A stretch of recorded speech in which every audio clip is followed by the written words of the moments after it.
guys. Welcome to Beauty Bound with your hosts, Cristal and Jackie. Today we have a very special guest, Terry from NurtuHer.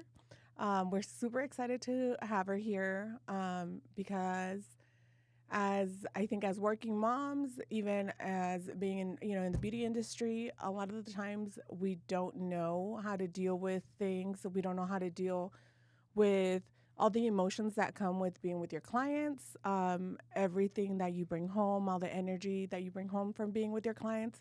So we thought it would be a great idea to have, a therapist here who only specializes in women, So please welcome and, tell us a little bit about yourself. There we go.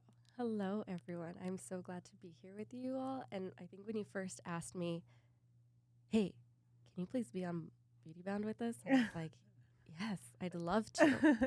Because I think that there's a big disconnect where people don't believe that mental health ties into any aspect of their life. But it really does.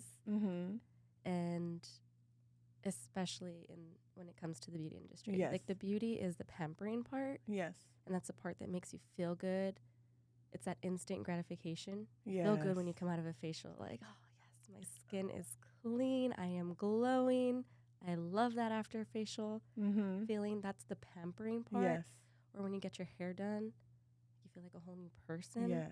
Especially when it's a color or a cut. And it's that feel good, like in that moment, instant gratification. That's true.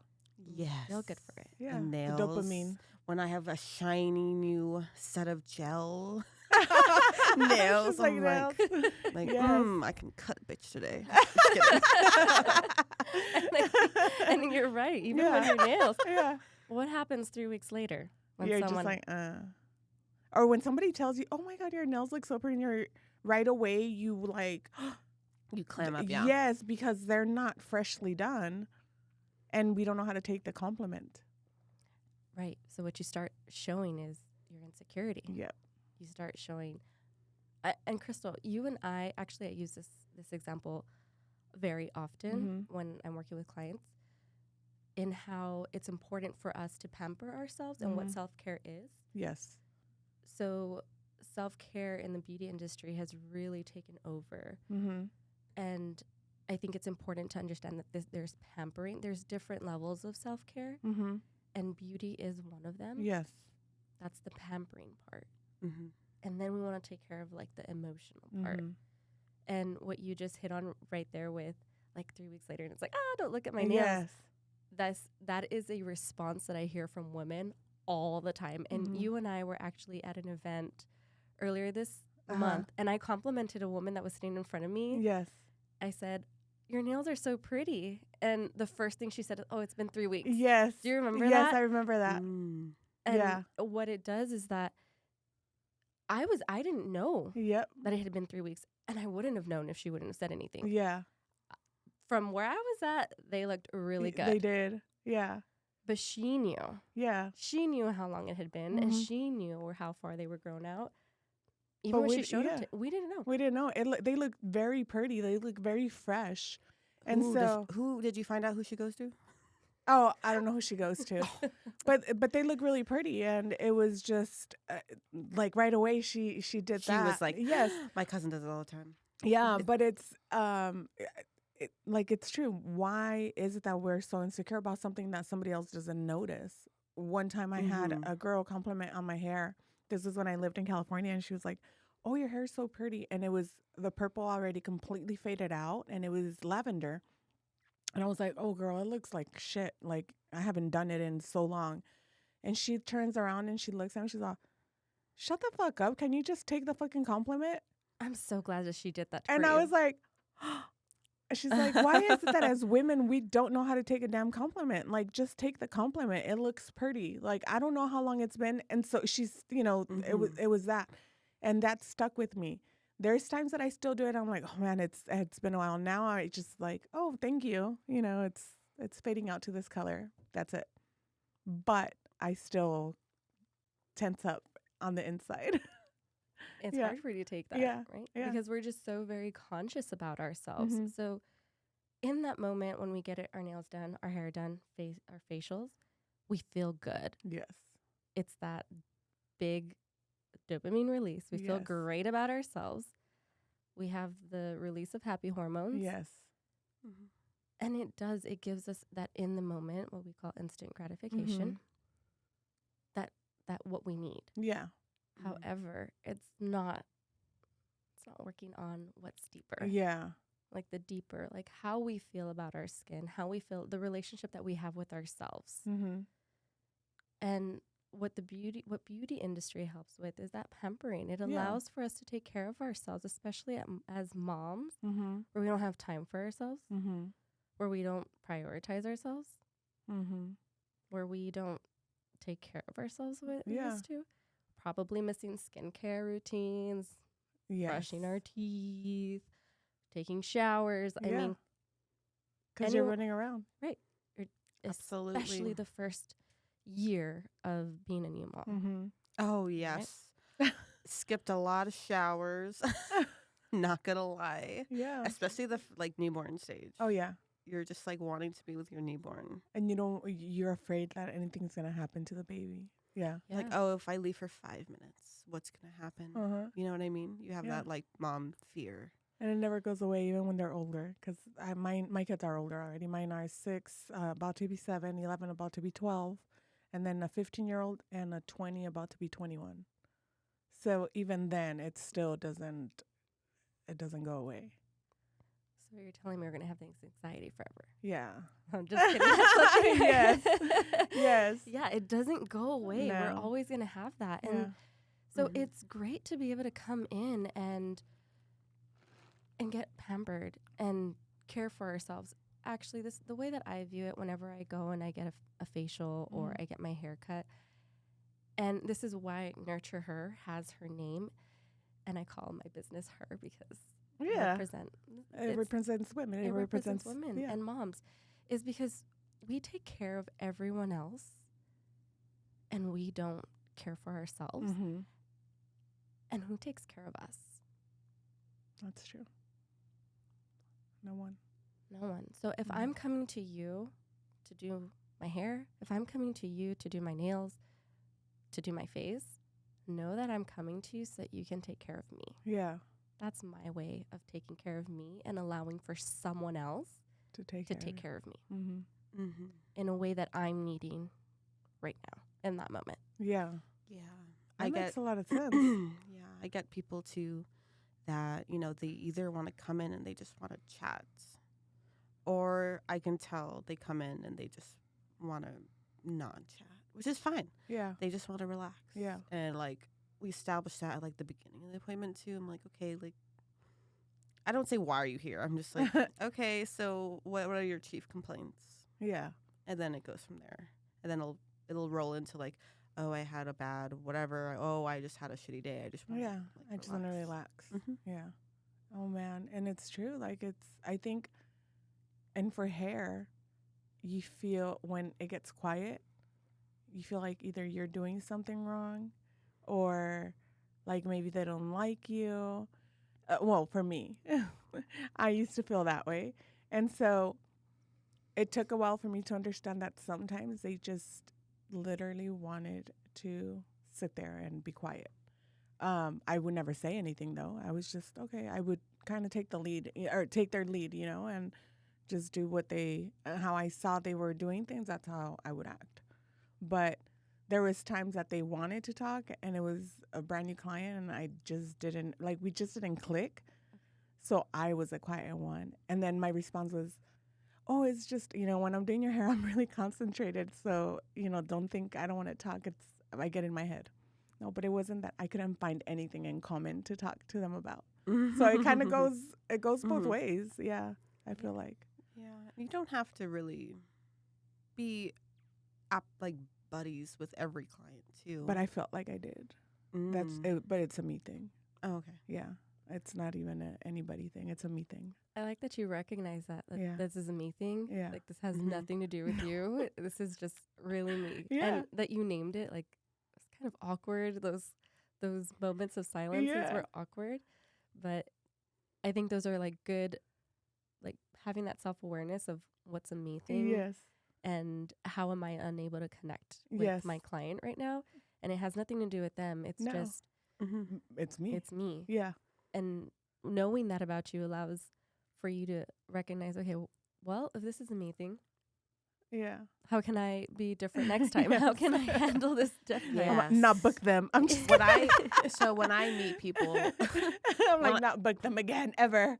No. when I go to have a service with someone, at least for me, I'm usually pretty quiet at the first appointment. When I meet anybody, I'm really quiet at first. Oh, yeah. Just because she says it's your processing. I Yeah, do say which- that. And because I thought, so, and again, it's a me thing. When I met you, I thought she didn't like me. I hear that a lot. It makes she me was so just- sad. And she was very quiet. And for everything, she was like, mm-hmm, mm-hmm. Like, but now I know when she does that, she's literally processing everything. But now I understand that. Mhm. And I know she overthinks everything. So I know she was like processing and overthinking stuff and just Mhm. kind of like taking it all in. And to me, it was more of like, okay, she's just wanting me to shut up. So it was like, and it wasn't even a long meeting the first time. No, It that was was one of super our shortest. short. I'm like, was that was one of so- our shortest meetings. It was so short because I couldn't. It was one of those like, man, Uh, she was so nice, but I know she doesn't like me. So how do I get out of here quick? And so I just, like, because I knew that. I knew she didn't, like, That's hilarious. in my head, I knew it. She didn't like me. So I was like, man, she probably doesn't even want to be here. And, I was going through Oh all my this shit in God. my head. But I in also reality, I brought my son with me too, so Yeah. that also like makes my mind go to like, oh my gosh, is he gonna get fussy? Do we have to do this? I'm trying to listen to what this woman has to say. It's just like all these like different tasks. but at see, hand. everybody, so I think that's why everybody needs you in their lives Oh, for real. Like for things like this. I know when I heard what you did and stuff at like the first time we met, I was just like, wow, this is amazing. Wow. And this is what back in December, right? Or November? In November, we Oh, I know okay. it And I stuck booked with it. me though. And yeah, and that same day, I'm like, okay, you have to come to the show. And I knew like we had our shit already booked for up until Yeah. what month are we in? We're in February. Fuck. And you guys were booked, and I was like, well, we'll make this. Yeah, Yeah, we can make it happen at the end of February. And I told Yeah. you, just not this month. yeah, I've got some Mhm. my son's birthday. We've got my other Yeah. son's having surgery next week, so we were yeah, able to make it work. And yeah. Because I was Yeah. excited when I heard you say what you did.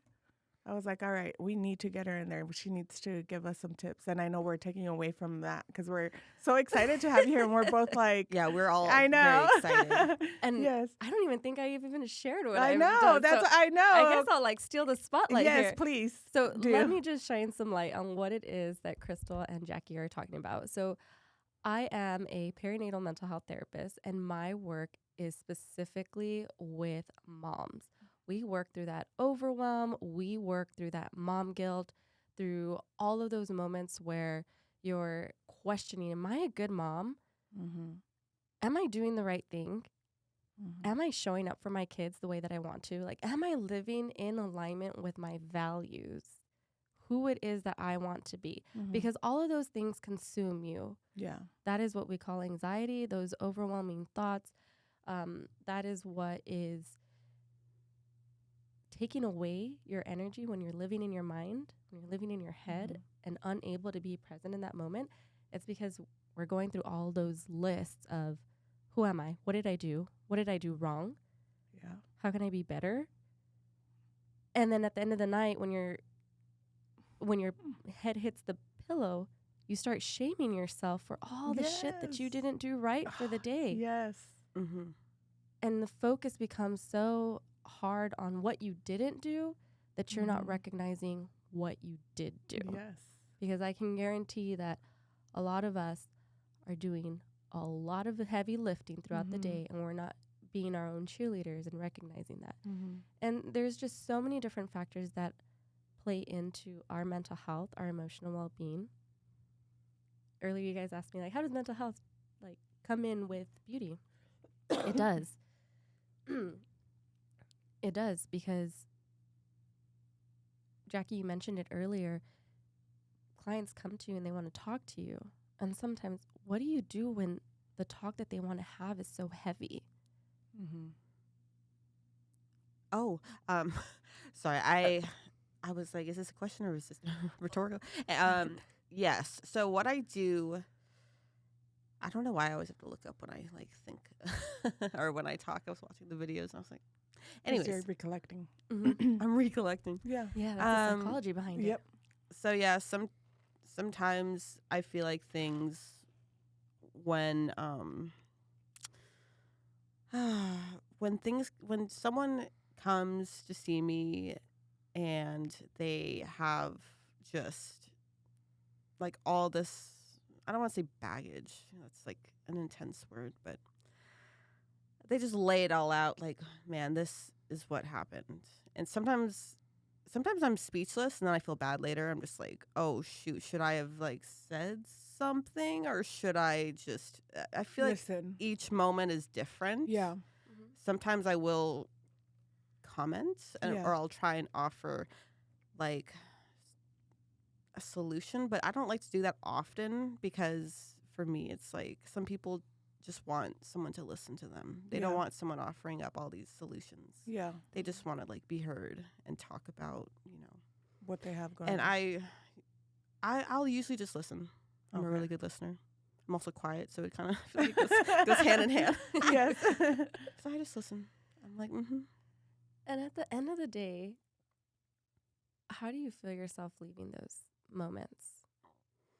I usually, at the end of the day, I'll usually think about it later, but I'll think about everything else I have to do. Sometimes I'll talk to my husband. I'm like, man, I feel awful for this woman. Or I just feel like if it's an acne client at least, or it's someone that's just really like struggling with their skin, their self-appearance, and their confidence, I'll really feel for them. But then that kind of drives me to want to help them even more. Yeah. And just sometimes I'll like double check with my my Lyra rep. I'll be like, okay, I just want to make sure this is like the treatment plan. Yeah. Like I'll have a second set of eyes. But at that initial appointment, I'm usually pretty like fueled to help them. And Yeah. if it's that kind of scenario, Yeah. if it's like things at home or something like that, and they're That's coming when in you just listen. and they want to relax, yeah, then I'll listen.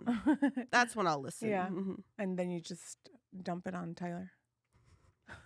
Tyler's like, damn, you women are emotional creatures. Leave it at work. I mean, Yeah, no, Tyler. yeah. My I know. husband's, so he has a bachelor's in psychology, believe it or not. I know, it's so weird to believe that. I'm like, how? I'm like, I don't know if you could be a therapist.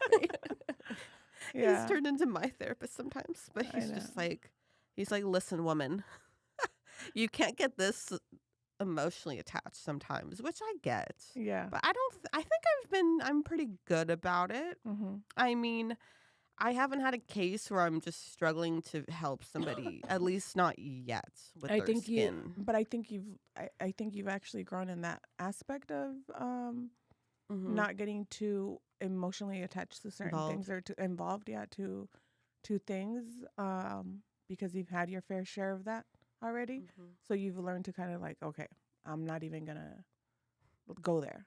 Yeah. I think you've learned that at least in the last few months. Yeah, and I even like designed a special treatment on my menu just for people that just want to relax. So And is it the like, shut up treatment? I'm just kidding. Jackie, please be quiet. Don't say anything.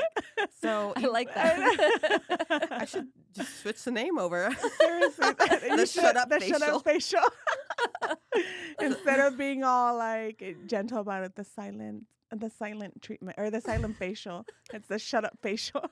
So at first I had designed it for one of my patients or clients that had cancer, because you can't do any like exfoliation. And then I thought about it.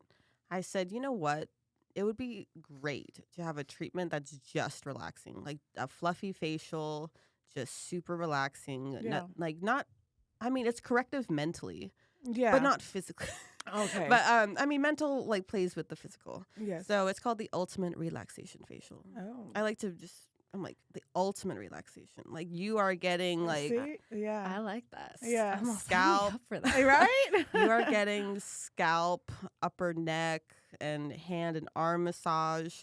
You are getting high frequency scalp. Oh, that feels so good. Like, too. I have like this comb, and it's a high frequency, and it also stimulates hair growth.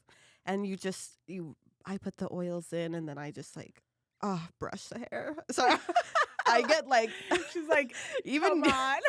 even me doing it, I'm just like, this woman, she better be sleeping. She did this to me one of the times, the high frequency one. And I was Mhm. just like, because she goes through your hair. I love people playing with my hair. So Oh, I love that too. I'm Right? like, sign me up for that. Yeah. Like, can we just right? go? Let's now? go Can now. We just exit Yes. now? Can we just turn this into- Yes, let's just exit. Yeah. But back to like where you were coming from, Jackie, we all have to return to our families at the end of the day. Yeah. Mhm. And I think what I was understanding from you is that sometimes it's hard to separate that because you're still going home, and the fact that you've got to vent that off, get that off of you and share that with your husband, it means that you're carrying Yeah. that energy from the day. It means that you're Mhm. carrying the load, the emotional load Yeah. that was just given to you. Like, it was given to you and you said, okay, I'll take this. Yeah. Oh no. How do you And not? How do So you my not? husband's right. She's like, damn it. Damn. Good thing he doesn't listen, so he won't know that he was right. Matt, don't include this in the reel. That Tyler was Please. right. Oh, no, not that part. Do not include it, Matt. Your husband's gonna be like, see, I told you something. But we carry that. And as women, we're just natural nurturers. Yeah. We're natural. And as humans, we have this innate thing about us where let's respond to this. Like, Mhm. we see a person in crisis and we want to help them. We Mhm. want to do it. And that's where how do I, like, we wear so many hats and we become problem solvers Yes. for other people. And you said something really important, Jackie, is sometimes we don't have to be the problem solver. We don't have to wear that hat. We don't have to be the fixer. I like to call it the fixer hat. How do you not? It's very hard, and it's a skill. It's a skill to really step out of Yeah. and put on your observer hat. Like, how can I just observe this in terms of just listening? But then how do I also not take this home? Because I know that, like, I remember I'm from El Paso, and one of my hairstylists over there, she would be like, oh, yeah, like, tell me everything. And she'd want to know everything. And I remember asking her, well, how much of this do you hear? She's like, oh, girl, and she knew the details of a lot of things. Uh-huh. And I remember asking her, so what do you... It's good cheese, man, dude. Like, seriously. It's good. And how do we not want to be a part of the chisme, right? Yeah. But then at what point is, for you in the beauty industry, at what point is having too much of that too much? Yeah. Because you're moms and you still have to go home. And if you're giving 100% of yourself at work, and this is also dividing your energy, because you've got to use that energy too, that emotional energy, to receive and to fix and to problem solve. If you're giving 100% at work, how much are you going back home with and giving to your family? Oh, shit. Okay. Yes. That's true, because you come home and you're tired. You're tired from the day. For me, I'm like, oh, the laundry. Yeah. The laundry from work comes home. While I'm doing the laundry, I'm like, Tyler, this is what happened. And then he's like, forget about it. But then I'm like, okay, let's start dinner and move on. So, Yeah. I mean, I'm like, okay, let's just move on. See the kids like, man. hello, how was your day? Yeah, I know. And for me, it's even now, I mean, with I'm getting busier with the bookkeeping. I come home and right now I am spreading myself very thin because we have rehearsals for theater all week for the kids. And, the one he does the soundboard. Then the other one is my assistant with the makeup. And so all this week, we're doing that. Yes, I haven't seen my husband for more than an hour since last Thursday because I left for, I left to California, came back, got here at 2 in the morning, to wake up Monday. Then, he woke up, went to work. We talked on the phone. Came back, I think like at 10 at night on Monday because we had theater. Yesterday I was here at the studio. I had some meetings here as well. Then podcast, theater. Came home at 10, sat a little bit with my husband. Haven't spent much time, with any, with him or even with my little one, my 6-year-old or my 20-year-old. But it's like tech week, we call it tech week. It's busy. And even when I do get to talk to my husband, like I was talking to him on the way here, and I was, oh my God, it's been so busy. And he's like, I know I haven't seen you, and even last night, come home already, I miss you, and it's one of those that normally we're okay with being apart because it's only a couple hours or it's just one day out of the week. But right now it's draining, and I feel like I haven't connected, even though I'm with 2 of my kids. Really haven't connected much because we're all so busy. And then I do vent to my husband and I'm so tired. My allergy, and it's just everything. Yeah, and these allergies suck. Oh, Yes. don't they? Me and my husband are both so over like the constant back-to-back allergies in San Antonio that we just can't catch a break. Oh, Same Yeah. here. First thing I think we all said when we came in was like, oh, we're congested. And we have Mhm. like wind today. It was hot Yes. yesterday. It was so hot Mhm. yesterday. Yeah. I sent my son to school in shorts. Yeah. And I was driving over here and I texted my husband, I can't believe I just sent him to school in shorts.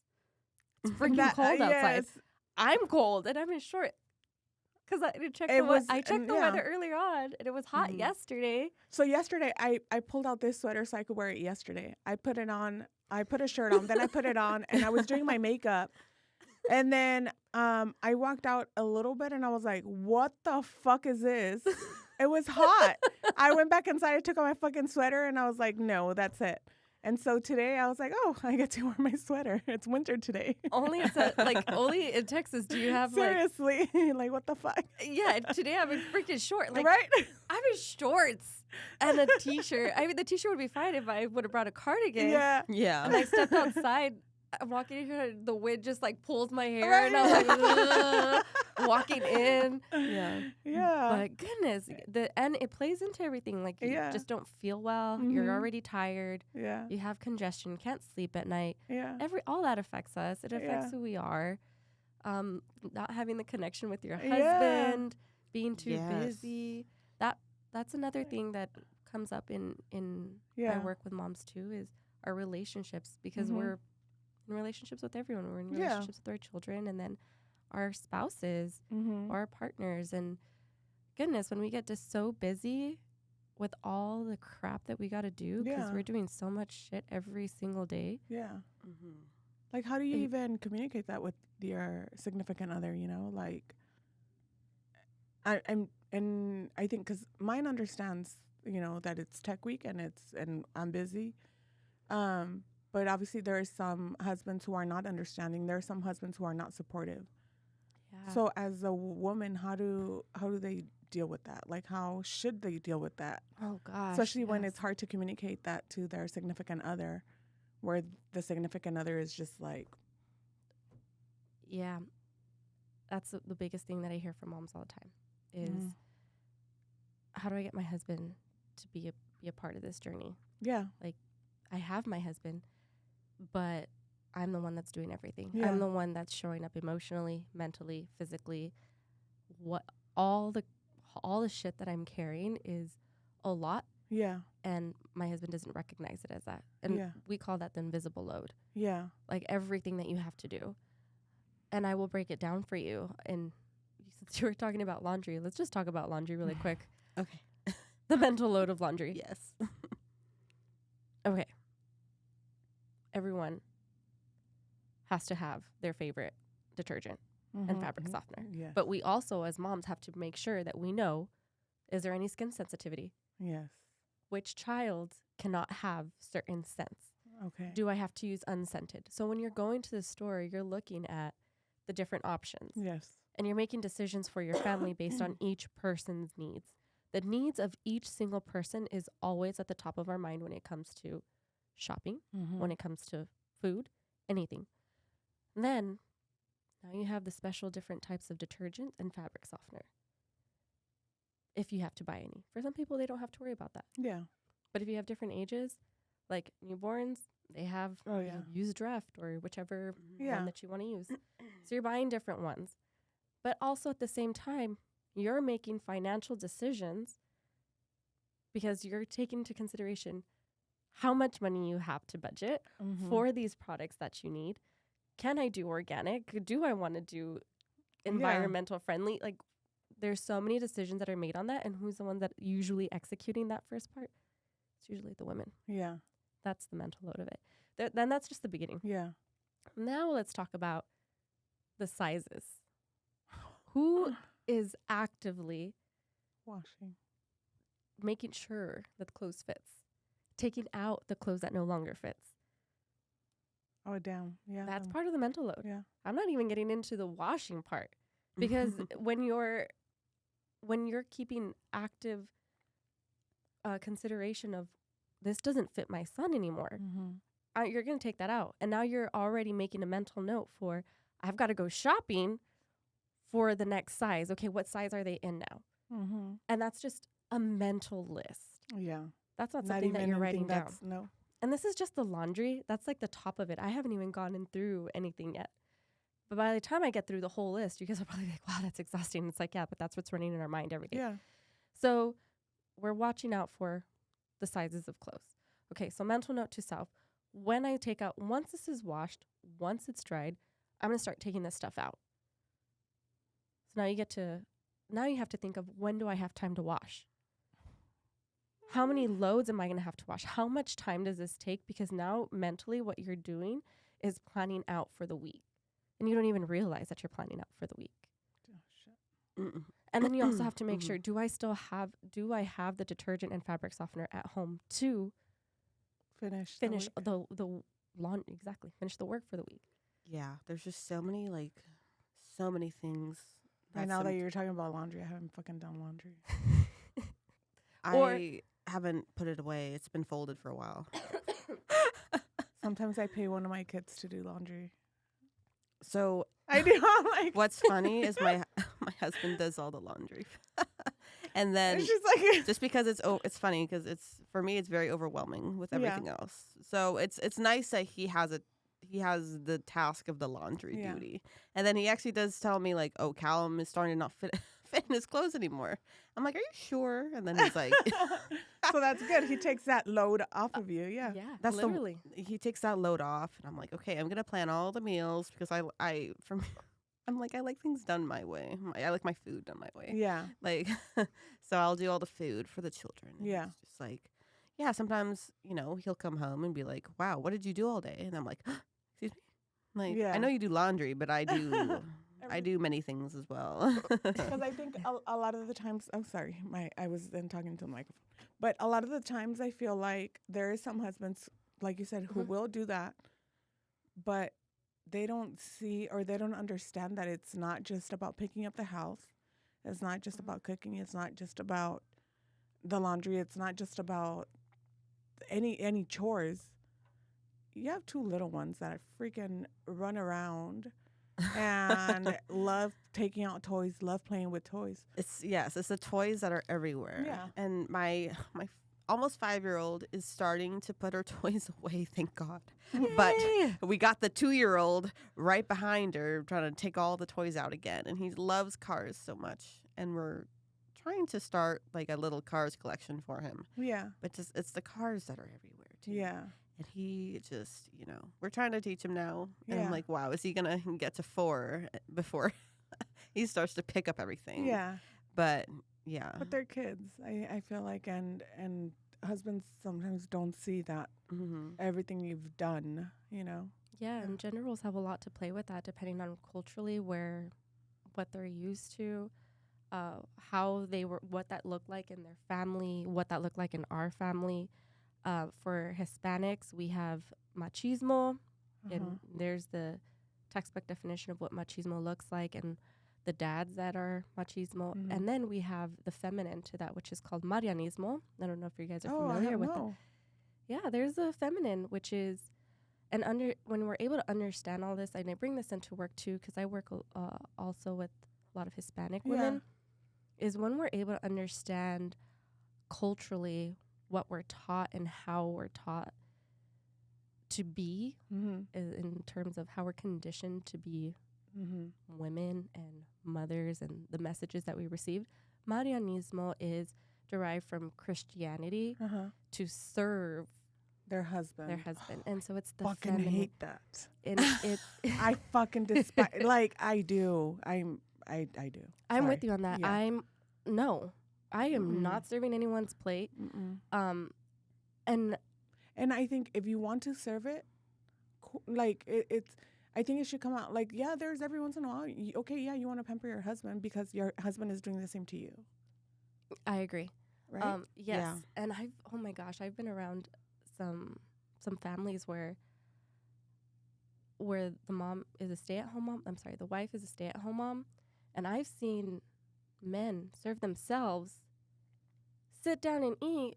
Meanwhile, she's carrying a newborn, and there's another toddler running around, and he's eating, and I'm like, your wife has probably not had A meal. a meal, Mm-hmm. and she has not had a break. Mm-hmm.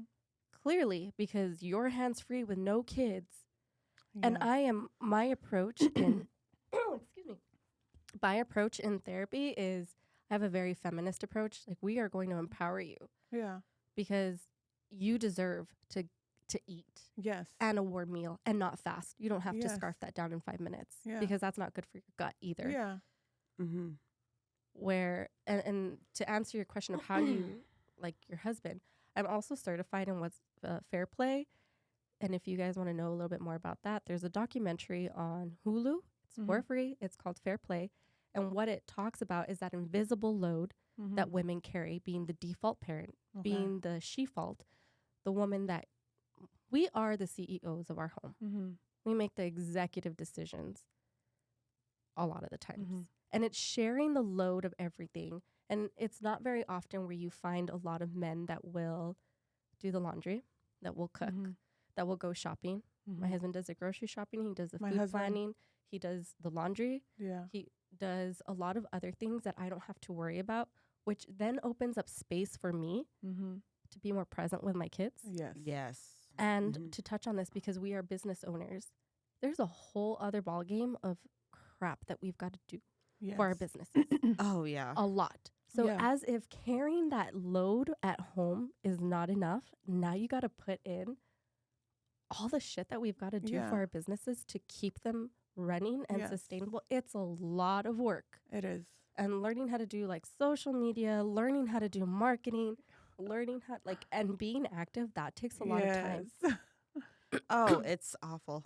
I'm like, I go home from doing the services just to like send out contracts and then answer new inquiries. Or if clients have questions, I do give my clients my cell phone number just in case they have concerns. Sometimes I get texts. I'm like, was that really Necessary. necessary? But I'm like, okay, it's also 6 a.m. So that's when you have When to. do I cut off Well, my no, day? You actually have to. Put, Yes. you have to set those boundaries too. Yeah, For that. Yeah, I've been working with a business coach on that because I'm like Yeah. I'm working till midnight sometimes doing my Canva designs. Yeah. And I Okay, know that I can't it's- complain about because I do that shit too. Yeah. I'm doing my Canva designs, but now if someone calls me at 6 a.m., I'm not gonna answer. Yeah. That is a very firm boundary. And Yeah. to take care of yourself too, because 6 a.m. girl, you've got I'm a still 2-year-old. Yeah. I'm sure that your sleep is still very much disrupted. So, well, It's hit or miss because Caleb sometimes likes to wake up late, right? so yeah, I was like, with my daughter, oh my gosh, the sleep was awful. But then with my son now, he was I'm gonna wake up at 9 a.m. baby. In the very beginning, I was like, oh, this I was is like, I could do- different Yes. when you're So lovely. when my firstborn was still just waking up super early, and like, he has my sleep. Yeah. Wow, how did this happen? I'm like, maybe I should just tap out at 2 kids, because this one is just doing fine. But no, now sometimes, yeah, he's throwing me through the loop where Yeah. he's waking up. Okay, I can't say it though, because you'll still say that's pretty good. I'm like, now he's waking up at 8 a.m. So I'm not worried about what time he's waking up. What time are you going to sleep? oh, I'm going to bed very late, but that's just because I am working till very late. He goes to sleep around like 8:30. Sometimes if it depends on his nap time too. Yeah. If he 'Cause gets it, sometimes he takes it. we're trying to cut out his naps, because then he was staying up late. Yeah. But since we've started cutting out his naps, now he's going to bed at 8 and he's sleeping till like 8. I'm like, okay, that's like 8, 9, and that's happy for me, because Yeah. he was going to bed at 10. I was like, Oh. maybe we need to cut out that nap, because this is just I have no like husband and wife time too at the end of the day. Yeah. Yeah. If I'm putting my son to sleep after my husband goes to sleep, I'm like, oh. My husband likes to go to bed early too. I'm just like, okay. Well, military. I'm gonna be up. there. I'm gonna be up with myself till midnight Yeah. alone. Doing her Canva. Lonely. Right. And we're doing her Canva. I I'm so know. lonely. But yeah, like and then you're going to sleep at 12, and if you're waking up at 6, it's only 6 hours of sleep. How are you functioning? Like it all plays into it. Or I'm Coffee. cheers to that. Okay, so or I'm in my IG stories, and I'm doing my routine. I'm like, sorry, it's late again, guys. I'm using the Lyra enzyme today to cleanse off the day. And I think that's because that's the only time that you get for Mhm. yourself to do Mm-hmm. Yeah. a lot of, especially with young kids, you have to wait until they go to sleep to be able to take care of stuff. Yeah. And it goes back to that, like, when does mom find time for herself? Yeah. When does mom take care of herself? Man, I think Mhm. in that, and right, kind of talking back about machismo, because a lot of that goes into place. I swear, like, if I didn't have the husband that I have, I probably would have gone crazy a long time ago, because he does take that load off. And there is time, like right now, obviously there's nothing that he could do to make it better, because I'm just out and about. But like yesterday, he's like, I know we're all tired. He sent a group text to all of us. I know we're all tired. By the time you guys get home, it'll be late. And I'm tired. I don't feel like cooking, so I'm just getting Popeyes. And are you guys good with that? Everybody said yes, So yeah, we got home, and he made sure that, we all ate. And he does the grocery shopping sometimes, or we do it together, or, when he comes home from work, he cooks. But that's what what I saw growing up was, I'm Mexican. My parents are both Mexican, and my dad was always very present. My dad was always very helpful with my mom. So I knew that's what I wanted. I didn't want somebody to sit at the table and wait for me to serve them. My husband got called mandilon by his family in Mexico, because when we went out there we were there for a month. They were serving food, and the wives were, and his sisters were serving their husbands and stuff. And they're like, ándale, Cristal, para que le sirvas a Javier.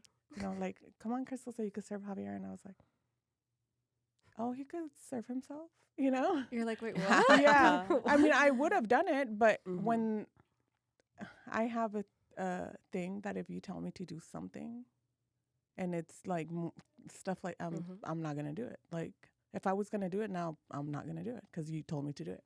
So I didn't. And then he asked me, he's all, are you hungry? I'm all, I'll get some right now. He got food and he served me. And they're like, oh, que mandilon. And I'm like, dude. Well, one of their husbands was like, hey, come get me some water. Ooh, are you noticing my faces? I'm like, Yeah. ugh. So you know what my response to him was? Your balls aren't going to fall off if you get up and fucking get water yourself. And he's Oh like, my oh, gosh. well, what are they there for? I'm like, they're not there to be your fucking servants. What are they there for? Yeah, I said, do you not see she's fucking Oh. cooking or she's getting something? You could get your ass up and get it. Come on. I'm like, I don't shut up when I see that shit. I don't shut up. And I said, and he's not mandilon. I said, he's probably more of a man than you are because he's not afraid to get up and serve himself. I agree with you, and that's where my like approach is Yeah. let's highlight, because there's so much backlash for dads too. So I know we're Yeah. talking about moms, but Yes, there there's is. such a backlash on dads, and Yeah. I absolutely I despise when I hear Mhm. other people telling my husband, "Oh, you're babysitting." No, bitch. Oh, my God. My husband gets so mad. He's like, babysitting, they're my fucking kids. Like, what the hell? Yeah. No, he's fulfilling his dad Yeah. duties. Dad He is being duties. a dad. Mhm. This is what dads Yeah. do. They take their kids out Yeah. and they do things with them. Yeah. No, this is not babysitting. No. And I've actually had to set like some firm boundaries, and what I do in my work is Uh-huh. what I also do for myself. Yeah. I practice what I preach. Yeah. Who you're seeing today right here sitting in front is Yeah. the same person that you will see Yeah. in therapy. Yeah. There is no I'm the same person across the board. Yeah. You're not portraying to be somebody who is, this empowered a woman who wants to make sure women are getting treated a certain way, and then you go home and your husband treats you like shit. Oh, Like, no. No. Mm-mm. And Instagram mommy has got to go, because that bitch does not exist. No No. one has a clean house. No. No one has a Mm-mm. perfect kitchen. No. No, I wish. It doesn't. And Yeah, no, it's where they're It's a filming is just one mess. corner they decided to clean. I Yes. swear to you. it is. And I am the person that says you do not ever have to apologize for having a messy home. Mm-hmm. And that is the same role that I carry at my home. If you think my house is a mess, you're welcome to clean it A la up for me. chingada. Yeah. Oh, Or do not come into my Yeah. home. If you don't like it, don't come in. Yeah. that's my mother-in-law. I don't clean for anybody. Yeah. Nobody. Yeah. Yeah, she. My house is lived in. And what that tells me is that my Mhm. kids feel safe. It tells Mhm. me that your kids feel safe in your home if they're making a mess. If they have a mess, I am grateful for the mess, because we have the means to have whatever it is that they're making a mess with. I like your It's- mindset there, Yes. where you're taking it and you're not saying it's a mess. You're like grateful for the mess and like what you have. Because we're so worried all the time that we're getting judged when people come over. Yeah. And we all, I know for sure, I'm like, I'm so sorry there's a mess. Like, at any time that. All of those Yes. criticisms, all of those judgments, they impact our mental health. Mm-hmm. It's hitting at all of those insecurities that we don't even recognize. Excuse me. That we don't even recognize our insecurities, or that Mhm. are hitting these messages that we've been told our whole lives. Yeah. Like, oh man, I've gotta have a clean house. And if your home was raised like that, where you couldn't rest because you needed to be cleaning, and I know this is something very cultural Yes. for Mexicans, is like having a clean house My mom. was like the number one thing. Like every weekend, the Mexican women music.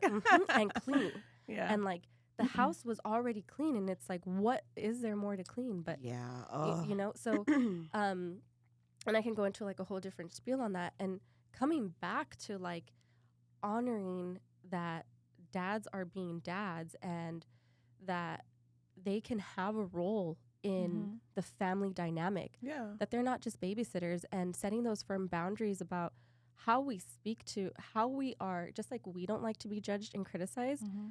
Saying that a dad is babysitting is a criticism. Yeah.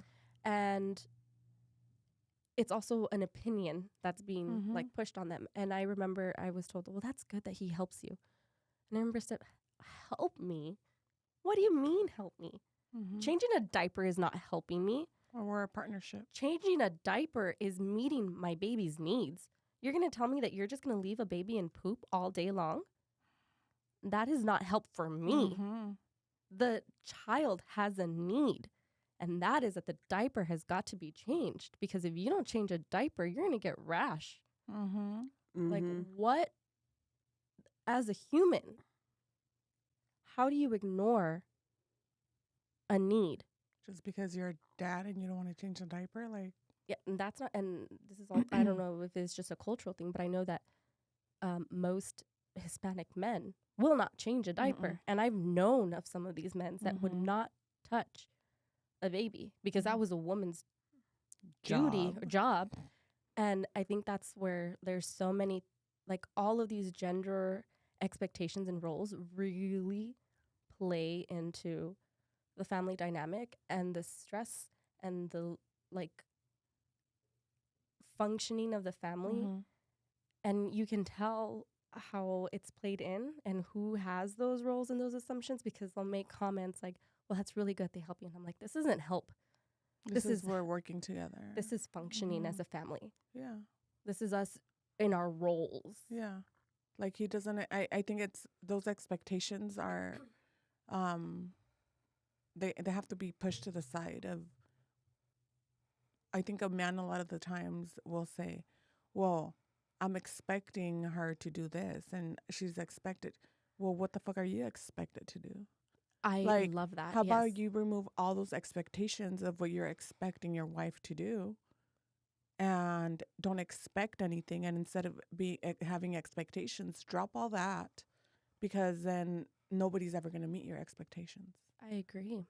And no one's willing to have these conversations that we're having like right now because it's too controversial. Yeah. It's too like triggering for some people. And we are in a new world of parenting. We're in a new world of relationships. Yeah.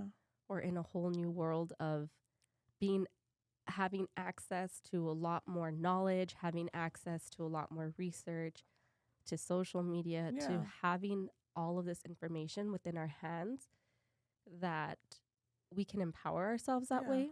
We can use what we have to make better decisions, be better at parenting, be better at mothers, be better at business owners, as wives. And it's how we choose it. And we also have to be very conscious about what is affecting us and what is not. And I think another topic that also comes up is like gentle parenting.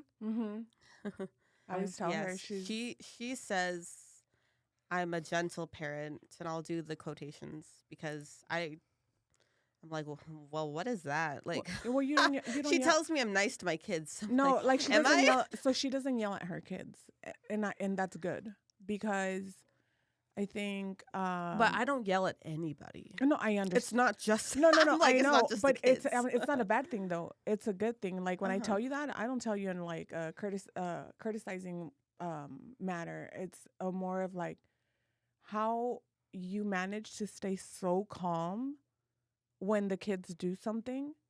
And for me, the kids I'm like, what the fuck are you doing? Like, that's always my response, always. And I might not yell at them, but I'll turn around and I'm like, dude, what the fuck are you thinking? Like, that's always my, I used to yell a lot. I used to spank as well. I'm trying, like, I think for the last few years, I know I've grown a lot in that aspect. But I used to yell at a lot, and I used to fucking lose my shit all the time. And I had to change that because I had to realize I was listening to a podcast, actually. I cannot remember what the podcast was. But part of it, they said, would you talk to an adult the way that you talk to your child when they mess up? And I was like, well, no. How would you feel if somebody spoke to you the way you're speaking to your child when you're mad? What would you do? And I was like, oh, I would lose my shit. I would it would be a yelling match.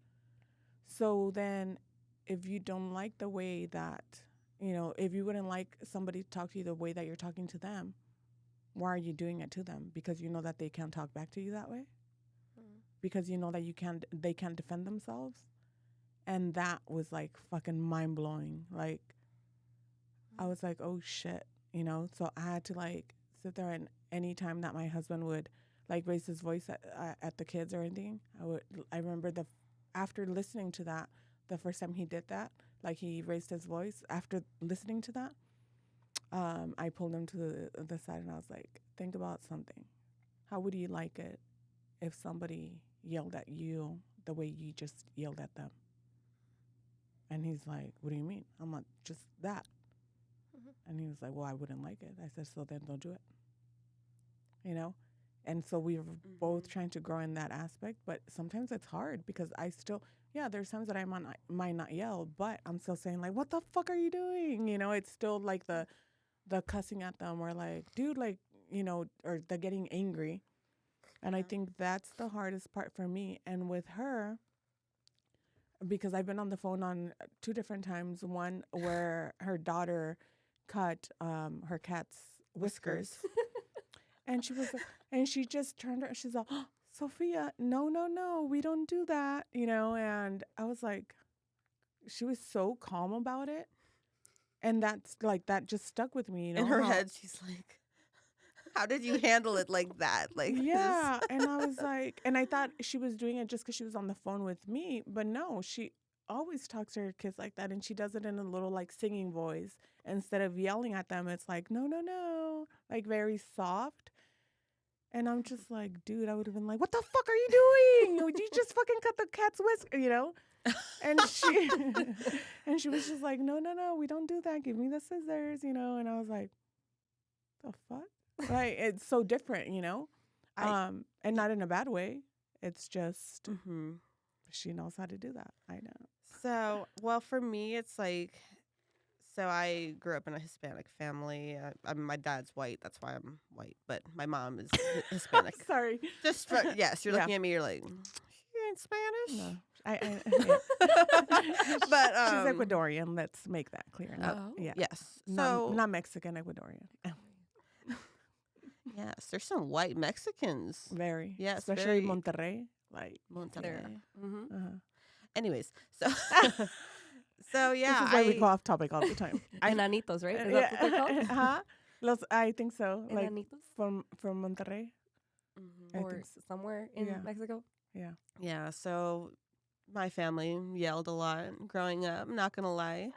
I saw lots of yelling, and just even growing up with my mom, I just feel like she definitely yelled a lot. And I mean, I don't want to say sometimes she handled things the wrong way, but maybe I'm like, maybe she did. But I mean, that's fine now. But with my kids, you know, I don't want to be I wouldn't want someone to yell at me, so I don't yell at my kids. Yeah. I mean, sometimes I tell them though, like, hey, I'm gonna yell if you keep this up because I'm getting to my point. And I tell them I'm a pot, and I tell Tyler this too. You're gonna make me start to simmer, and I tell him, I'm like, babe, I'm gonna simmer now. Don't make me start to boil. Yeah. And then I'm like, okay, the pot's boiling now, and then I don't even have to tell him if we've boiled over because he knows when we've reached that point. Yeah. When we've reached the point where the pot just can't handle it anymore. Yeah. We are to the point where we're just, I explode. Yeah. I love that analogy. Yeah. That's such a wonderful way. Oh, thank you. Like a perfect visual way. Yeah. And concrete, because I'm imagining like what a pot looks like when it's boiling. Yeah. And that you're communicating that to your family. Mm-hmm. Because I don't like to yell. I don't. So I have to tell them before I'm going to yell. I have to give them notice.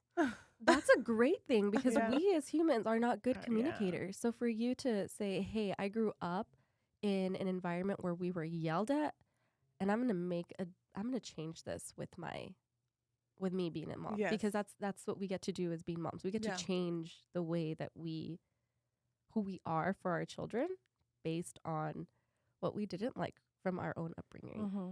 And you're doing that. And it's a skill that you have adapted on your own. That is hard work, girl. I don't know if you're like celebrating that, or if you're, been your own cheerleader for that, but that is wonderful that you're doing. And even communicating, because that's a big thing that people have, is like being able to share their emotions and being able to say, hey, I'm within my like I am coming out of my threshold, and I'm recognizing, like you're saying, I'm recognizing myself. Mm-hmm. I'm recognizing what I'm feeling, what my window of tolerance is. I'm about to be out of that. Here's how you guys can help me. Yeah. Mm-hmm. And without knowing that that's what you were doing, that's what you were doing. You were Yeah. saying, this is what I feel, and this is how you can help me. Mm-hmm. Mommy needs a little bit more support right now. Yeah. Mm-hmm. I'm like, well, if I yelled, you know why. Yeah. You You're like, knew it was I coming warned because you. you And it's didn't listen. And It's the a little- yelling in the corner. Go to the corner. That's what I do with my kids. I'm like, if you've really, it's with Sophia mainly.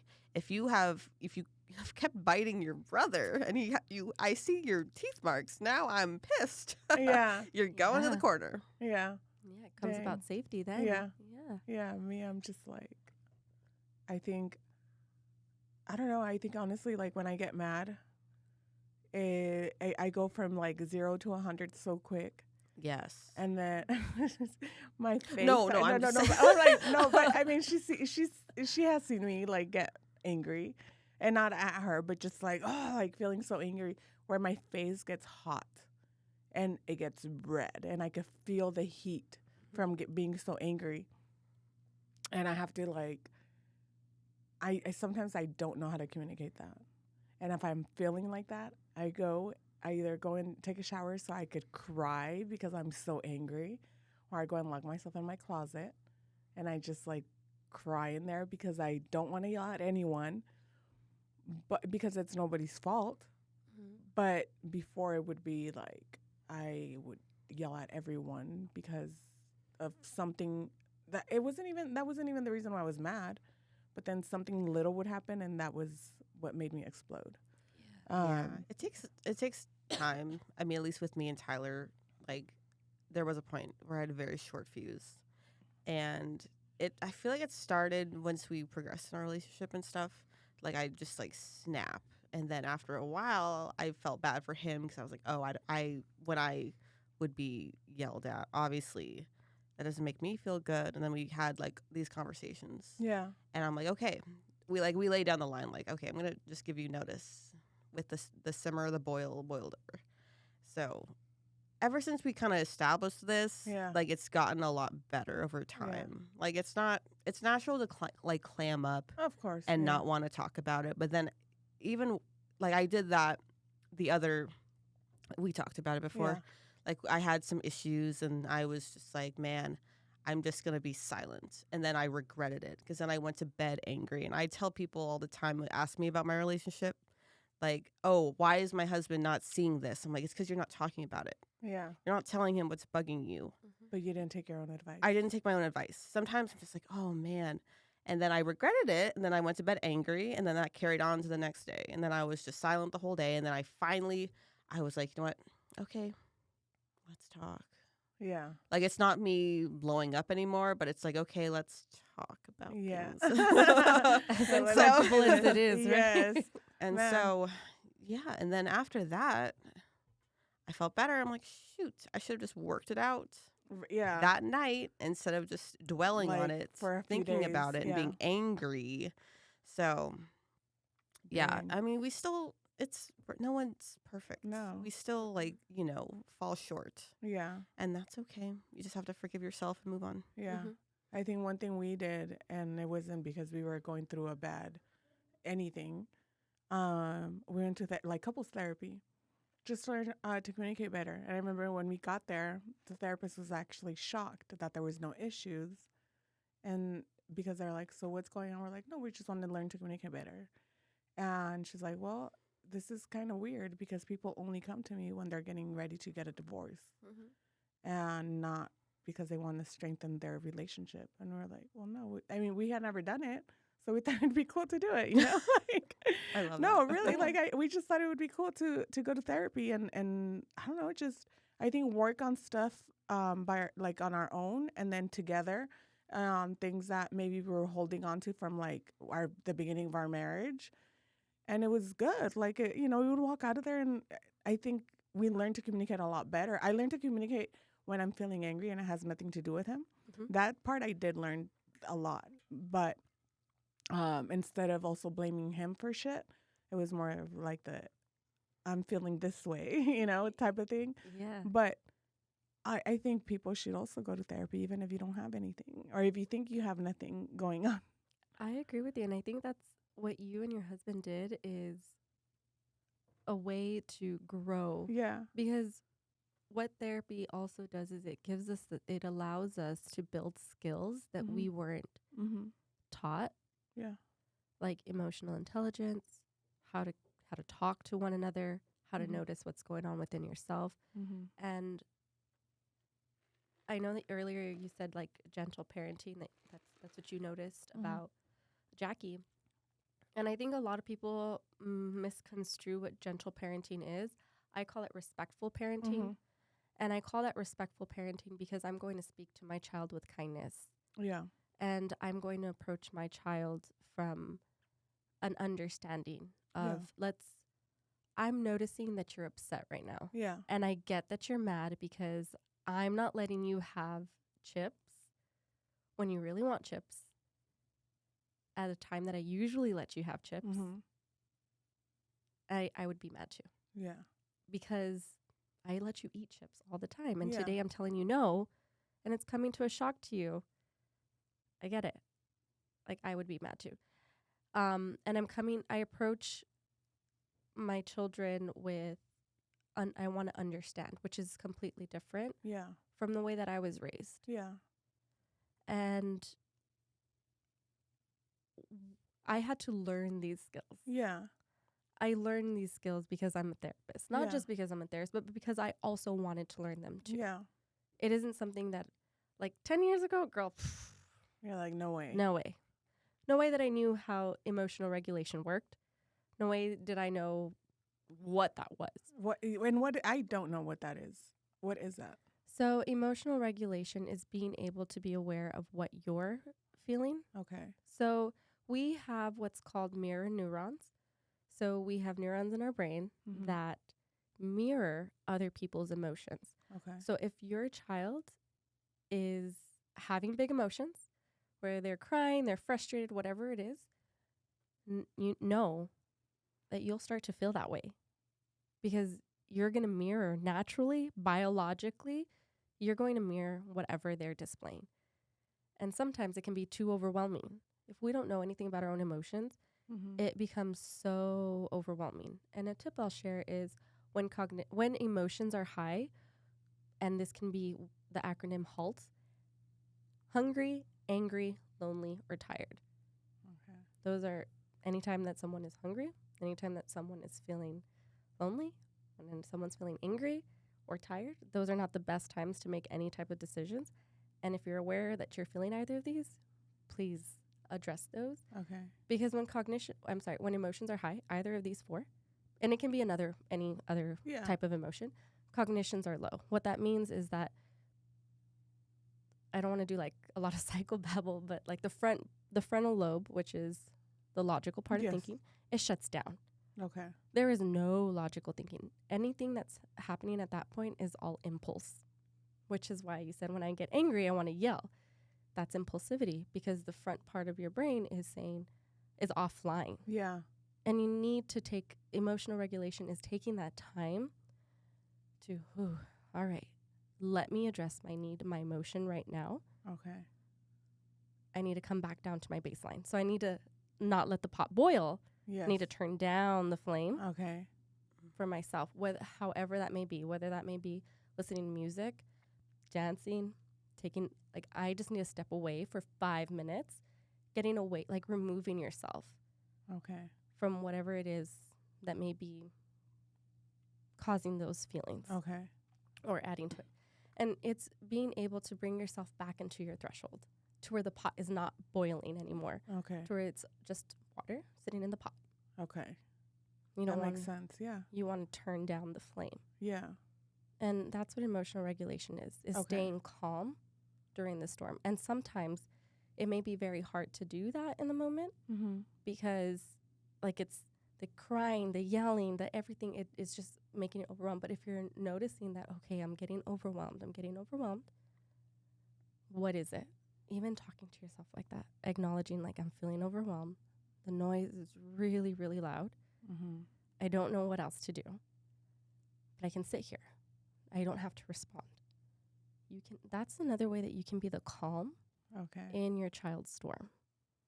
And I think one of the biggest questions is like, when your kid is in that storm, when your kid is in that tantrum, that there's no matter how you try to approach it, do you just let them be? Or, Yeah, that's a oh, oh, that's a them thing. That's something that's happening for them.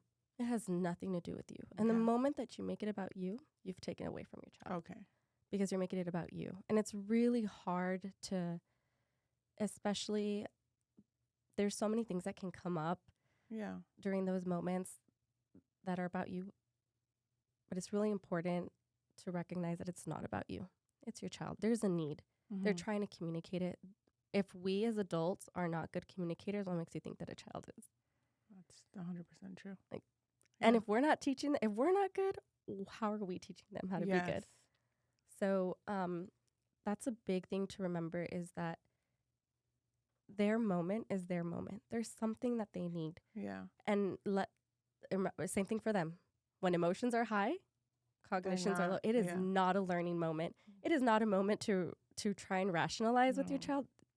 It's They just going just to go, don't care. because they're not going to, their brain is Yeah. not on. Their brain is on the amygdala response, which is emotions, impulsivity. So what I say to my son is, I will be right here when you're ready to talk. I'm not going anywhere. Your feelings, this moment, it doesn't scare me. I'm here. Okay. I choose one of those statements. I don't say it all together. When you're ready, I'm right here. If you need me, I'm right here. It's okay for you to feel that way. Okay. And the I'm here, he builds trust with me because I stay there. I don't leave. Okay. See, and I walk away because I get frustrated that it's like I've already, it goes from, can I do this? And I'm like, no, not right now. Well, since he got a no for that, he'll ask for something else. And I caught it last week. Yeah, I think it was last week.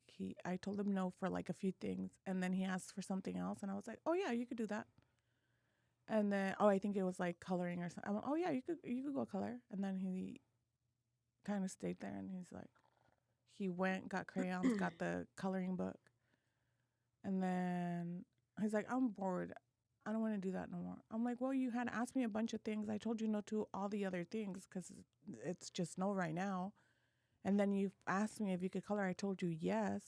So were you just asking me things so that I could say yes to something? But then you got your yes, and that's not really what you wanted to do? Well, it's just I'm bored. I was like, well, you didn't even color. And so then he started throwing a fit, and I was like, ugh. I said, I'm not even going to deal with you, Cristal, and I walked away. Because I got frustrated that he was just wanting a yes answer. And he'll do that all the time, and then I'm like, I'm not even going to deal with it, and I walk away. And I always do that because I get frustrated. So now, like that you're saying this, now I'm like, oh, I'm probably making him feel like I'm not there for him. Or, like I'm just, yeah.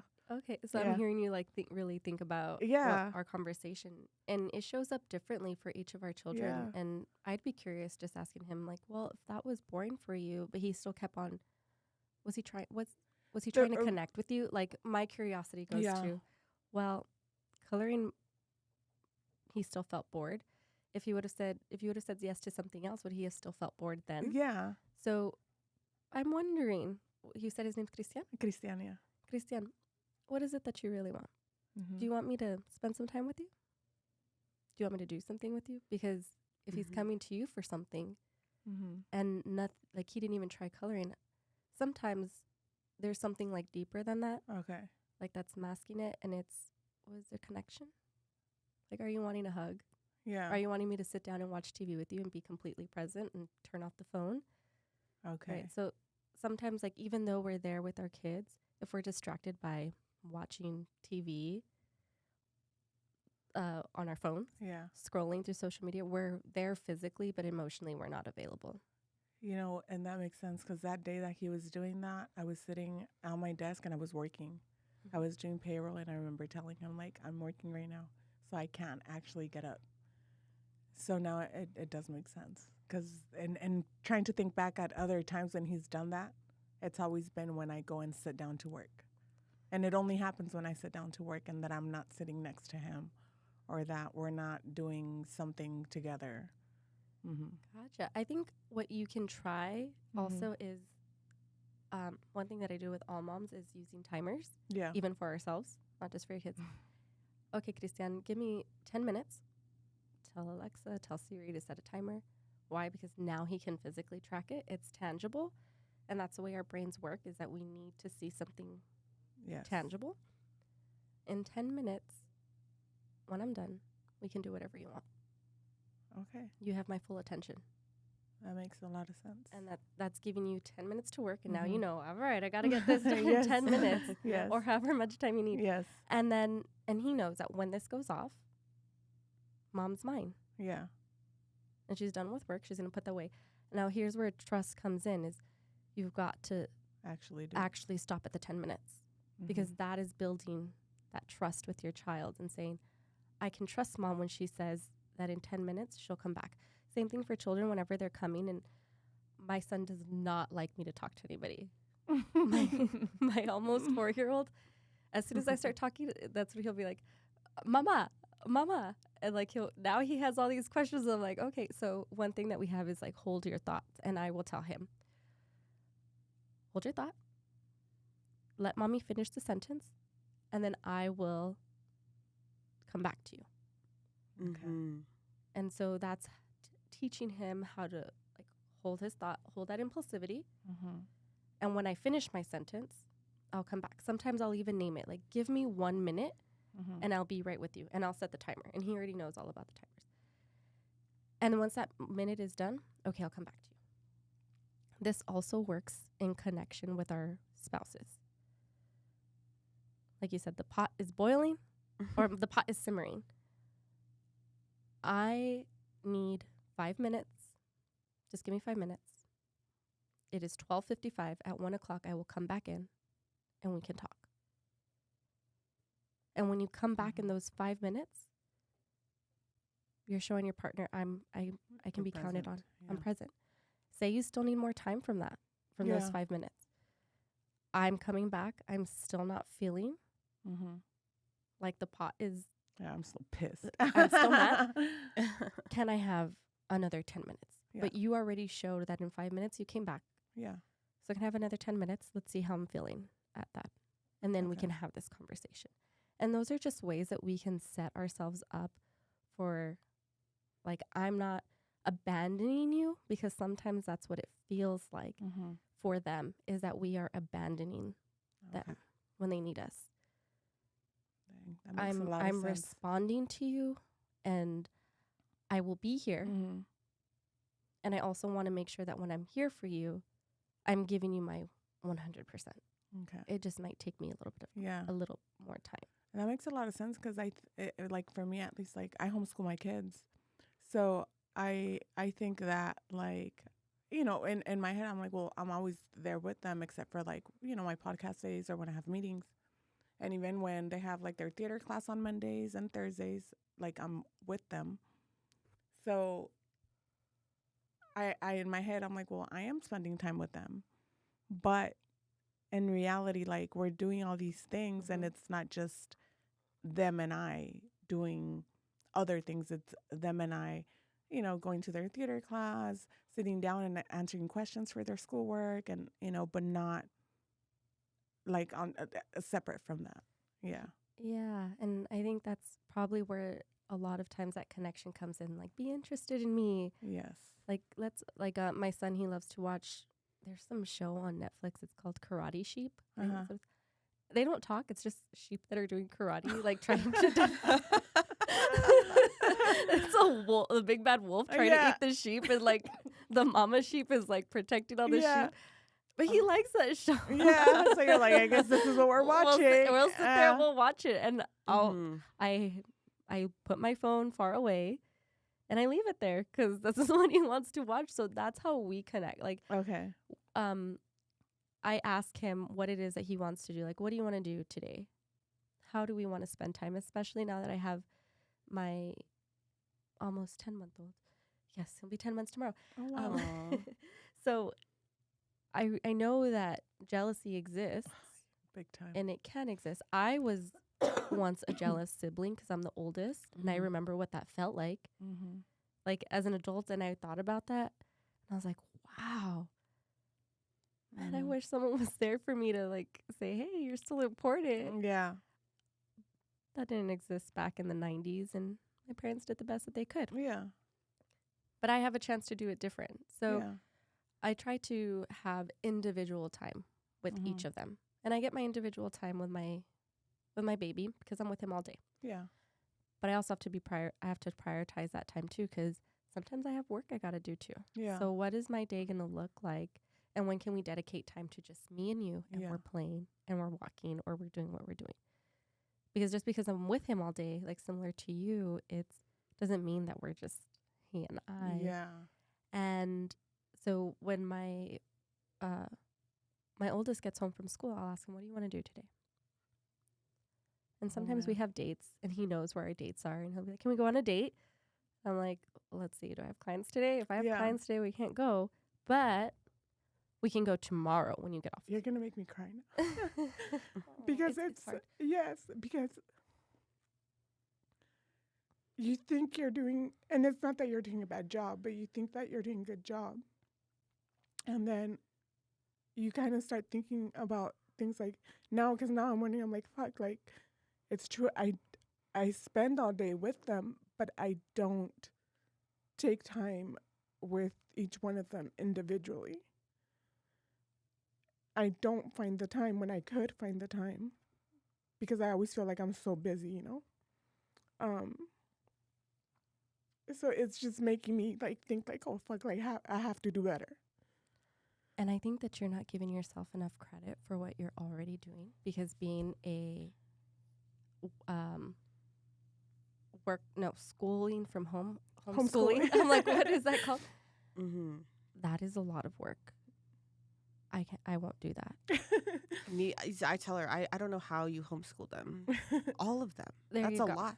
That is two moms right here saying like, No, trust me. you have a skill I said I would And- never do it.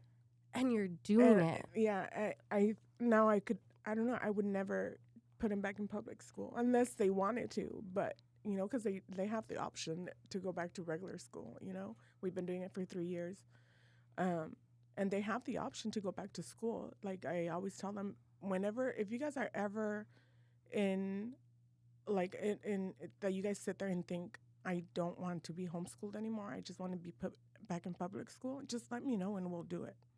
Can You I know? offer you something? Uh-huh. It's been 3 years and they haven't asked to go back to They school. have it. Yeah. So what does that say? They love it. And that's, and There I you go. always ask them, like I'm asking them constantly, and they're like, no, we don't want to go back to school. Like we're fine here. We're learning more at home, you know, and they're getting to do more fun stuff. I'm making sure that they are still with their peers, you know, and they get that time. And it's, I mean, they love it. So, and I would never change it again, you know, and I doubted myself at the beginning so much. And I thought I was doing them a, you know, like, what is it, a disservice? Or- Disservice? yeah, and then I realized, like, oh man, how much they've each grown individually. But then, like, I think lately, because I've been more busy, it's when I'm seeing all these little things pop up that I'm just like, like, I don't have time, you know? And not that I don't have time to homeschool. I don't have time. Like, before we used to take, my husband would take each one of them individually on a date, and they would all be spread apart because we have 4 kids. And then I would take each one of them individually on dates. And then that we don't have time anymore. So my 11-year-old is the one that always tells me, Mom, we haven't gone on a date. I said, remember the other day when we went to the car wash and it was just you and I and we sat there and we had fun and we vacuumed. I said, a date doesn't always mean we have to go eat somewhere. I said, you need to understand that a date is not about spending money. A date is about spending quality time together. I said, because if that's what you want to do all the time, to spend money, then I'm not showing you something right. Like I'm showing you wrong. I said, I'm not teaching you like the right way to spend quality time with someone. I said, and so if that's the case, you have to understand that there's four of you. I said, that means that daddy takes each one of you individually. Take each one of you individually. That's like 8 separate outings. I said, and if it has to involve money, it becomes very costly. I said, so then right now that we're so busy, it's better if we take you guys all together somewhere and we spend quality time together than just separately. I said, so I can't, if you're not okay with just doing the little things just for us to spend time together, then I can't do dates with each one of you individually, and that's going to take a lot of weight. And so we haven't done any dates individually. And it's been more of like, if we go to like the car wash or if we go to the store together and we're, kind of talking. But I stepped away from the dates for that reason, because I felt like I was teaching him wrong. I wasn't teaching him that it's about quality time and not about spending money. Yeah. That's a good approach towards like sharing that. And dates can be however. Yeah. Like sometimes for us, date is going to the backyard and going into what's called nature. Yes. We have like a big old green belt behind us. Going into nature, it's just how are we getting that time together? Yeah. Because I've noticed on days where he's not, where my oldest isn't getting the attention from me that he usually does, that's where I'll have more of the emotional meltdowns. And I'm like, oh, I got to pause and, okay, what was different today? And then I'll think back, oh, you know what? Yeah, mommy was too busy doing this today. Like, have you all ever noticed that whenever you've got to clean the house because you're going to have someone over or going to have an event in your house, and for some reason your kids just feel that? Yes. And now there's fights and there's arguments and then they fight within themselves, and I'm just like, dude, calm down. And you're like, I can't get this house together, or I can't, or for Thanksgiving, like I can't cook all the things, or like holidays. Yeah. That's because our energy, it changes. Like we're just so focused on what we got to do that we forget to address everyone else. And it's so easy to like disregard, like, okay, husband, I've got to do this. Like, leave me alone. And we're kind of doing the same thing to our kids. Yeah. But they read it and they're just like, it can be taken as like, what did I do? And we're not like, the message is just sent different. And this is where like communication just becomes so important, of like getting out of our head and like getting it out. And I've even gone as far as like recently, because I would tell my son, my mommy's got to work. And then he started being like, I don't want for mommy to work. Oh. He's like, I don't want for mommy to work. And he's like, where are you going to go work? Because sometimes I'll take, like whenever I'm designing Canva, I've got to get some inspiration. So I've got to leave the house and I'll go to like a Starbucks. Well, no, not Starbucks. I'll go to a local coffee shop. Yes. And that's where I'll do my like creative work. And he'll be like, are you going to work from here or are you going to leave? And I'm like, oh. Yeah, I feel that too. My daughter daughter is, when I tell her, she's like, Mommy, where are you going? I'm like, I have to go to work and I can't always take her. So let me rephrase that. I can never take her to, it won't be a relaxing facial for my client if my children are running around. Yeah. So I'm like, and then she gives me like this sad face, like, It's so hard to get away from Yes. that. It's so hard. Oh, when she gives like the little puppy dog eyes, like, oh. I know today I got that. Wait, you're doing podcasts again? I thought you did podcasts yesterday. And I said, yes. Yesterday was a Spanish episode. Today's the English one. And then he's like, okay. I said, so it'll just be that today, though. I don't have any meetings. And he's like, oh, okay. So I'll see you later. Yeah. But that changed it.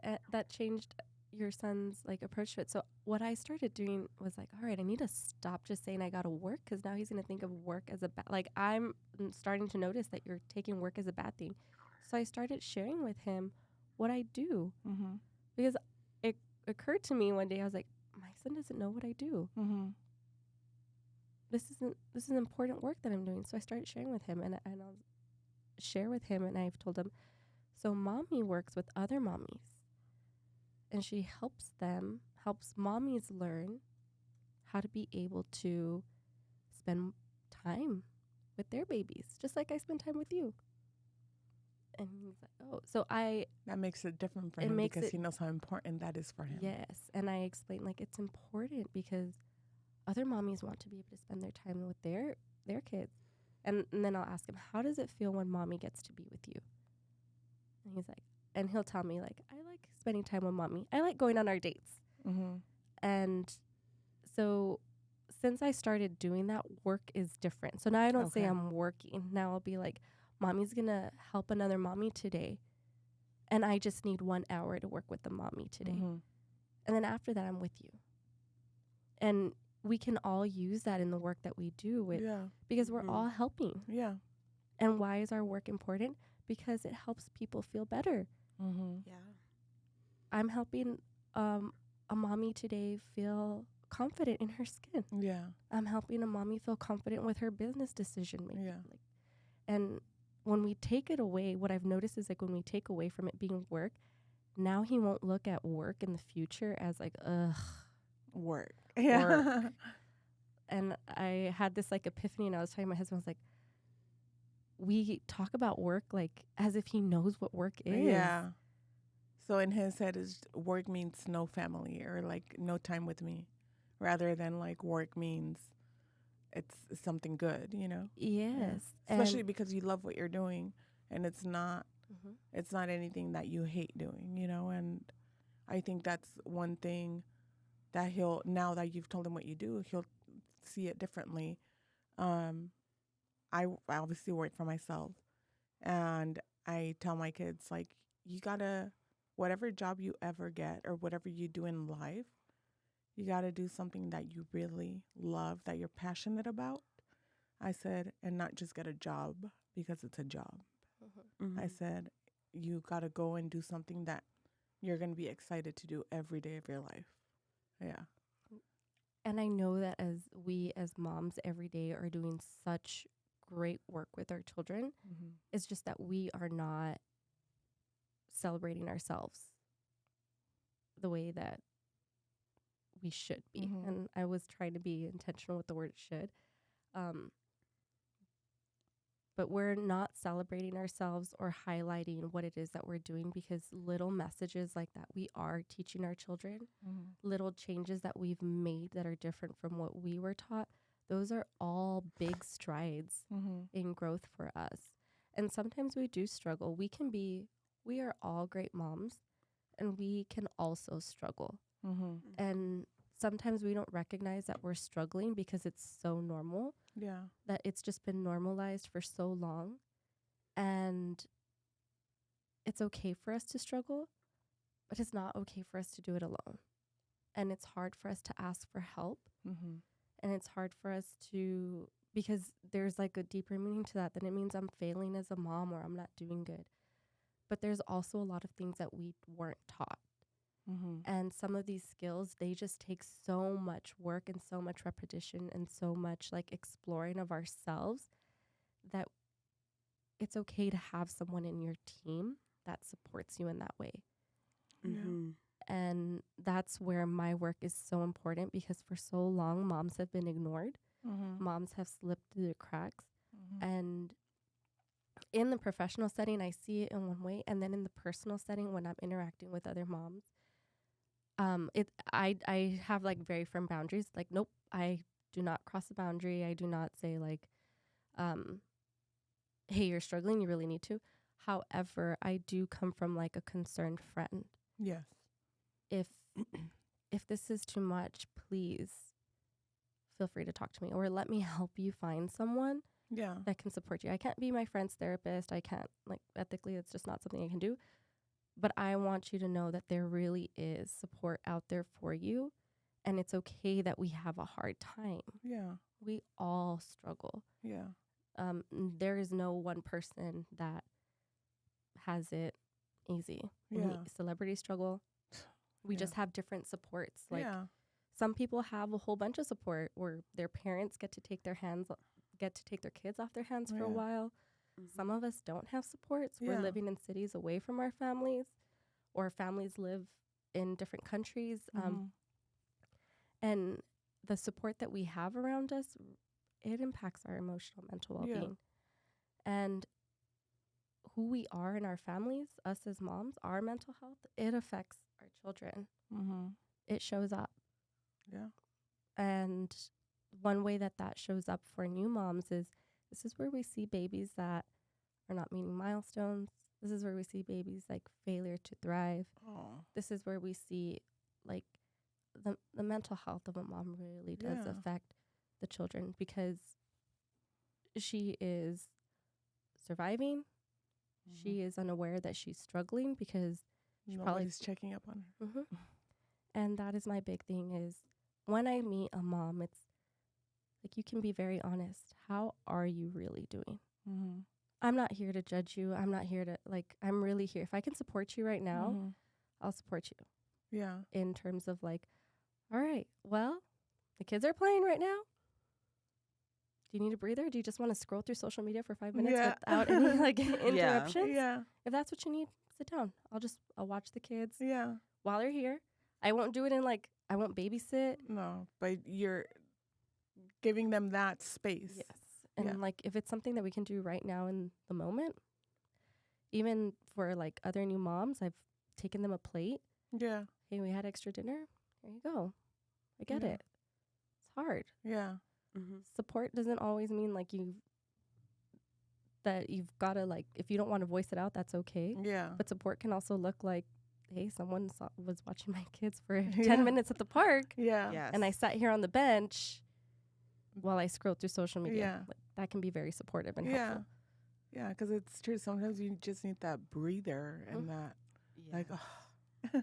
And Yeah. also just giving yourself that grace, because at the end of the day, we're doing such big work Yeah. raising our humans that it's okay if we get it wrong sometimes. Yeah. Man, and it's true because and you said this at the beginning. We go to bed sometimes replaying the whole day, Mhm. and then you start thinking like, I could have done this differently. But tomorrow, and I think a lot of us do that. But tomorrow I'm going to wake up earlier. I'm going to do this. And you start doing, this list in your head of everything you're going to do the next day. And then the next day you wake up and you don't get to do everything that you put in your head because, you were tired or whatever. And then you feel guilty all over again. And it's like a freaking vicious cycle. Mhm. Yeah. So, yeah, give yourselves grace. Give yourselves grace. Allow yourselves to go get pampered. Mm. Take care of yourself in terms of allowing yourself to sleep, Mm-hmm. allowing yourself to rest. You don't always have to be cleaning. Allow yourself to get pampered with Jackie's facials, with bookkeeping, so you don't got to be doing that for your business. Oh, yes. The best parts of the business is hiring Cristal to do the back end of things. There you go. Please take care of all of this, because as moms, we want one less thing to think about. Yes. It's too much to be thinking about. You need to vent to someone, you can come to me. Yeah. That's what I'm here for, and it's more than just venting. And so it's really all about taking care of yourself, Mm-hmm. because if you don't take care of yourself, you're not going to show up for your kids in the way that you want to. Mm-hmm. You're also showing your kids how not to take care of themselves. Yeah. No. So we are the models to our children. What we do is a lot more, that's the tangible part. Mm-hmm. They see what we do. What we Yes. say has Nothing. Yeah. It's actions. it's the actions that they Yeah. see. And so I think that by giving ourselves that grace and just honoring, we're doing a damn good job Yes. and we're trying our best. Yeah. And it's okay to have support and know what support you're getting. Because if you're getting people that are criticizing you, that's not support. Yeah. It's not. Yes. Yeah. I know. So it's hard because as humans, we're we hear this or this Criticism. criticism. Thank you. And you're just thinking, oh, and then you take it on with you the rest of the day. Yes. Yep. Analyzing every little thing, oh my gosh, I'm probably not doing this right, or how I should be doing it. And it's Yeah. okay, their life is not your life. I Yes. know they're saying these things to you, but They're not there with you every day and day in and day out to see everything that you're going through. Mhm. So who are they to actually tell you, well, I didn't see you do this? Well, yeah, because you're not here. And just to like go, I've listened to the podcast before, and I want to say it was with Claudia that you guys had on, and she was saying like, no, I want to model my business after someone that's done it. Yeah. Same thing for parenting, same thing for mothering. Yeah. Who you surround yourself with, the moms that you have around you, that is how you can define your support. Is I want to be like that mom. What when I meet a mom, I look like to each of you. What can I learn from you? What can you teach me? I'm not coming to any mom and saying I know everything about moms. And no. I can learn something from you guys, and I want to learn how you guys mom, and I want to be a mom like you guys too. Yeah. Because we can all learn from each other. Yeah. Not criticize each other. And not criticize each other. Yeah. That's really good. Yeah, it's I feel like too there's like a two-way thing. Like when I see other moms start to talk to someone that's going to be a new mom, they're pregnant, and they're just saying, "Oh, well, just wait," or "Oh," like giving them all this like Negative. I absolutely hate when someone does that. Yeah. Or like, "Oh, well, this is how you need to do it." No, everybody Like- has to do it differently. Like, did she even ask for this yeah. advice? Yeah. No. Like, Yeah. I hate the, "Oh, you just wait," or "Oh, sleep all you can." I mean, that may be true, but let's Yeah. be hopeful for a second. I mean, Yes. my second was waking up at 9, and I was You're like, I was real good. happy. Yeah. I mean, we need to That's be true. we need to be a little. We don't have to be the know-it-all all the Yeah. time. You know what I mean? Like, Yeah. yes, if someone asks me a question, I'm going to give it to them Yeah. in the most Yeah. honest form. Yes. But But yeah, and also it's knowing that it's not the same for everyone. yeah, Yeah. Knowing that, I think that's a big thing. Knowing also that it might not be the same too, because they might either not have a supportive husband, or they might not have anyone around them, or they might not even have a husband or anybody, Yeah. We're So, all coming from different backgrounds. Yeah. So absolutely. well, I think we learned a lot today. I know for sure I did. Yes. Yeah. Yes. A lot I more. was looking forward to Me this. too. Yeah. I'm so excited that that you were here. If you could let everybody know where they could find you. Absolutely. So you all can find me on TikTok, on Facebook, or Instagram at NurtuHer. So it's NurtuRher. And join in on the conversation that I am having. Join in on the topics that I'm discussing.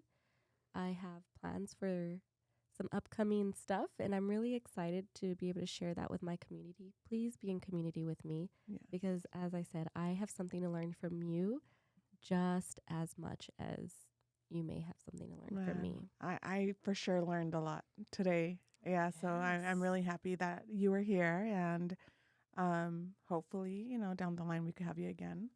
Because I think this was amazing, and I'm sure for all of you guys in the beauty industry, or even if you're not in the beauty industry and if you're just a working mom, like I hope you guys get some insight on how to take care of yourselves more and how to give yourselves grace, because I know I don't do it, so I think we all have something to learn here today. So thank you guys all for tuning in, and please subscribe and follow. You could find us on YouTube, Instagram, TikTok, all the socials, Twitter, I think everywhere. I don't know. Yes. Yes. We're all over. Spotify, Apple Podcast. Yeah. But thank you guys so much for tuning in. Would you like to say something? Nope. Just No, bye. just bye. Let's do our dance and get out of here. I know. Bye. Actually, we don't have the button for the music. Oh, that's right. Yeah. Well, we'll just see you next time, Yeah. guys. See you next time. Thank you so much for tuning in. Bye. Bye.